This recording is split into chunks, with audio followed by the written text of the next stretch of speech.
அன்பார்ந்தவர்களே, இயேசுவின் பிறப்பு ஒரு அரசருக்குரிய பிறப்பாக அமைந்துள்ளது. லூக்கா நற்செய்தி 2ஆம் அதிகாரம் 7ஆம் வசனம். இயேசு பிறக்க சத்திரத்தில் இடமில்லை. ஆண்டவர் இயேசு சத்திரத்தில் பிறக்க விருப்பமில்லை. காரணம், அவர் அந்நியர் அல்ல, மக்கள் மத்தியிலே தொழுவத்திலே பிறக்கின்றார். லூக்கா நற்செய்தி 2ஆம் அதிகாரம் 12ஆம் வசனம். தீவன தொட்டியிலே கிடத்துகிறார்கள். இயேசு உணவாக வருவார் என்பதன் முன் அடையாளமாக விலங்குகள் உண்ணக்கூடிய தீவன தொட்டியில் அவர் கிடத்தப்படுகிறார். அவருக்கு துணிகளால் பொதிந்து அவரை தீவன தொட்டியிலே கிடத்துகிறார்கள்.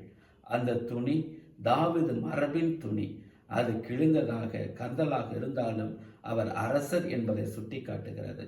எனவே இவை மூன்றும் இயேசு அரசராக பிறந்திருக்கிறார் என்பதன் அடையாளமாக இருக்கிறது. அந்த அரசரை போற்றுவோம். உங்கள் அனைவருக்குமே கிறிஸ்து பிறப்பு நன்னாள் வாழ்த்துக்கள்.